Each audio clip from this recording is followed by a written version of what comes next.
ಈ ಪ್ರತಿಯೊಬ್ಬರ ದೇಹದ ಒಳಗಡೆ 9 ಗ್ರಹ 27 ನಕ್ಷತ್ರ ಇರ್ತದೆ. ಅದಕ್ಕಾಗಿ ಈ ಪ್ರತಿಯೊಬ್ಬರ ದೇಹದ ಒಳಗಡೆ ಏನೇ ಪ್ರಾಬ್ಲಮ್ ಇದ್ರೂನು ಅವ್ರಿಗೆ ಕಷ್ಟ ಇರ್ಲಿ ಸುಖ ಇರ್ಲಿ ಎಲ್ಲ ಮಾಡೋದು ಗ್ರಹ ನಕ್ಷತ್ರದಿಂದ ಕಾಟ ಬರುದ ಕೊಡುವುದು. ಸ್ವಾಮಿಗಳೇ ನಮಸ್ಕಾರ. ನಮಸ್ಕಾರ. ನಮ್ಮೊಂದು ವೀಕ್ಷಕರಿಗೆ ತಮ್ಮೊಂದು ಪರಿಚಯ ಮಾಡ್ಕೊಡ್ತೀರಾ? ನಮಸ್ಕಾರ, ನನ್ನ ಹೆಸರು ಶಂಕರ್ ಭಟ್ ಅಂತ. ನಾನು ಮೂಲತಃ ಹುಬ್ಬಳ್ಳಿಯವನು, ಆದ್ರೆ ಈಗ ಇರೋದು ಬೆಂಗಳೂರಲ್ಲಿ. ನಾವೊಂದು 20 ವರ್ಷ ಗುಜರಾತ್ ಅಲ್ಲಿ ತಪಸ್ ಮಾಡಿ ಈಗ ನಾನು ಇಲ್ಲಿ ಬೆಂಗಳೂರಿಗೆ ಬಂದಿದ್ದೇನೆ.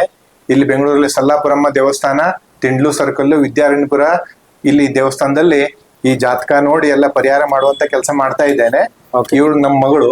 ನಾನು ಇಲ್ದ ಟೈಮ್ ನಲ್ಲಿ ಇವಳು ಅದನ್ನೆಲ್ಲ ಬರೆದು ಎಲ್ಲ ತೋರಿಸ್ತಾಳೆ ಎಲ್ಲದನ್ನು. ನಾವು ಯಾವ ಪ್ರಕಾರ ಮಾಡ್ತೇವೆ ಅಂದ್ರೆ ಇದು ಈ ತರ ಎಲ್ಲ ಬರೆದು ಫಸ್ಟಿಗೆ ತೋರಿಸ್ತೇವೆ, ಎಲ್ಲದನ್ನು ಎಲ್ಲ ಎಕ್ಸ್ಪ್ಲೇನ್ ಮಾಡ್ತೇವೆ ಏನೇನ್ ನಿಮ್ಗೆ ಏನೇನ್ ದೋಷ ಇದೆ ಅಂತ ಹೇಳಿ ಫಸ್ಟಿಗೆ. ಆ ನಂತರ ನಾವು ನಮ್ಮ ಪ್ರಕಾರ ನಾವು ಪರಿಹಾರ ಮಾಡ್ತೇವೆ. ನಾವು ಗುರುಗಳು ಹೇಳಿದ ಪ್ರಕಾರ ಈ ಪ್ರತಿಯೊಬ್ಬರ ದೇಹದ ಒಳಗಡೆ 9 ಗ್ರಹ 27 ನಕ್ಷತ್ರ ಇರ್ತದೆ. ಅದಕ್ಕಾಗಿ ಈ ಪ್ರತಿಯೊಬ್ಬರ ದೇಹದ ಒಳಗಡೆ ಏನೇ ಪ್ರಾಬ್ಲಮ್ ಇದ್ರೂನು ಅವ್ರಿಗೆ ಕಷ್ಟ ಇರ್ಲಿ ಸುಖ ಇರ್ಲಿ ಎಲ್ಲ ಮಾಡೋದು ಗ್ರಹ ನಕ್ಷತ್ರದಿಂದ ಕಾಟ ಬರುದ ಕೊಡುವುದು. ಇದರಿಂದ ಏನಾಗ್ತದೆ ಅಂದ್ರೆ ಪ್ರತಿಯೊಂದು ಜೀವನದ ಸಮಸ್ಯೆ ಬರುದೇ ಇದರಿಂದ. ಹಾಗಾಗಿ ನಾವೇನ್ ಮಾಡ್ತೇವೆ ಅಂದ್ರೆ ಈ 9 ಗ್ರಹಕ್ಕೆ 9 ದಿನ ನಾವು ಈ ನಿಮ್ಮ ಡೇಟ್ ಆಫ್ ಬರ್ತ್ ಟೈಮ್ ತಗೊಂಡು ಅದ್ರ ಬಗ್ಗೆ 9 ಗ್ರಹಕ್ಕೆ ನಾವು ಪೂಜೆ ಮಾಡಿ ಆನಂತರ ಒಂದು ತೀರ್ಥ ರೆಡಿ ಮಾಡ್ತೇವೆ ನಾವು. ಅದನ್ನ ನಾನು 9 ದಿನ ಆದ ನಂತರ ನಿಮ್ಗೆ ಅದನ್ನ ನಾನು ಕೊಡ್ತೇನೆ. ನಾವು ಕೊಟ್ಟಿದ್ದನ್ನ ನೀವು 27 ದಿನ ಕುಡಿಬೇಕು. 27 ದಿನ ನೀವು ಕುಡಿದ್ರೆ ಅದು ನಿಮ್ಗೆ ಲೈಫ್ ನಲ್ಲಿ ಎಲ್ಲಾ ದೋಷ ನಿಮ್ಗೆ ಕ್ಲಿಯರ್ ಆಗ್ತದೆ. ನಿಮ್ಗೆ ಅದು ಮುಂದೆ ಲೈಫ್ ನಲ್ಲಿ ಯಾವುದೇ ದೋಷ ನಿಮ್ಗೆ ಲೈಫ್ ಟೈಮ್ ಇರುವುದಿಲ್ಲ ನಿಮ್ಗೆ. ಹಾಗಾದ್ರಿಂದ ಈ ತರ ಎಲ್ಲ ದೋಷ ನೀವು ಪರಿಹಾರ ಮಾಡ್ಕೊಳ್ಬೇಕು. ಅಂದ್ರೆ ಇದು ಎಲ್ಲಾ ವಯಸ್ಸಿನವ್ರಿಗೂ ಆಗುತ್ತಾ ಅಥವಾ ದೊಡ್ಡವ್ರಿಗೆ ಅಷ್ಟೇನಾ? ಕೆಲವೊಬ್ರು ಚಿಕ್ಕ ಮಕ್ಕಳಿಗೆಲ್ಲ ಏನಾದ್ರು ಒಂದು ಆರೋಗ್ಯ ಸಮಸ್ಯೆ ಇರುತ್ತೆ, ಅವು ಏನು ರಾತ್ರಿ ಹೊತ್ತಲ್ಲಿ ಭಯ ಬೀಳೋದು, ಗಾಬರಿ ಆಗೋದೆಲ್ಲ ಆಗ್ತಾ ಇರುತ್ತಲ್ಲ, ಅದಕ್ಕೆಲ್ಲ ಪರಿಹಾರ ಇದ್ರಲ್ಲಿ ಸಿಗುತ್ತಾ ಸರ್? ಇದು ನಮ್ಮ ದೇಹದಲ್ಲಿ 9 ಗ್ರಹ 27 ನಕ್ಷತ್ರ ಇರ್ತದಲ್ಲ, ಅದು ಕೆಟ್ಟದಾಗ್ಲಿ ಒಳ್ಳೇದಾಗ್ಲಿ ಅದು ನಮ್ಮ ಬಾಡಿಯಲ್ಲಿ ಆಗೋದೆಲ್ಲ ಗ್ರಹ ನಕ್ಷತ್ರದಿಂದ ಸಮಸ್ಯೆ ಬರುವುದು. ಹಾಗೆ ಅದಕ್ಕೆ ಸಮಸ್ಯೆ ಪರಿಹಾರ ಮಾಡ್ಕೊಂಡ್ರೆ ಮಾತ್ರ ಎಲ್ಲ ಸರಿ ಆಗ್ತದೆ. ಬಿಟ್ರೆ ಈ ಕೆಲವು ಜನರಿಗೆ ಮದುವೆ ಆಗುದಿಲ್ಲ, ಕೆಲವು ಜನರಿಗೆ ಮಕ್ಕಳು ಆಗುದಿಲ್ಲ, ಈ ಕೆಲವು ಜನ ಬೇರೆ ಬೇರೆ ಸಮಸ್ಯೆ ಇರ್ತದೆ, ಎಲ್ಲ ಈ ಗ್ರಹ ನಕ್ಷತ್ರದಿಂದೇ ಬರುವುದು. ಇದೆಲ್ಲ ಪರಿಹಾರ ಮಾಡ್ಕೊಂಡ್ರೆ ಆಟೋಮೆಟಿಕ್ ಎಲ್ಲ ಸರಿ ಆಗ್ತದೆ. ಅಂದ್ರೆ ಯಾವುದೇ ವಯಸ್ಸಿನವರು ಸಹ ಇದು ವಯಸ್ಸಿಗೆ ನಿರ್ಬಂಧ ಏನಿಲ್ಲ.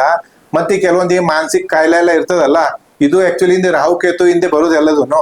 ಸಾಮಾನ್ಯ ಈ ಮಾನಸಿಕ ಕಾಯಿಲೆ ಇದ್ದವರು ರಾಹುಕೇತು ದೋಷ ಪರಿಹಾರ ಮಾಡ್ಕೊಂಡ್ರೆ ಸಾಮಾನ್ಯ 3-4 ತಿಂಗಳಲ್ಲಿ ಅವರು ನಾರ್ಮಲ್ ಆಗ್ತಾರೆ.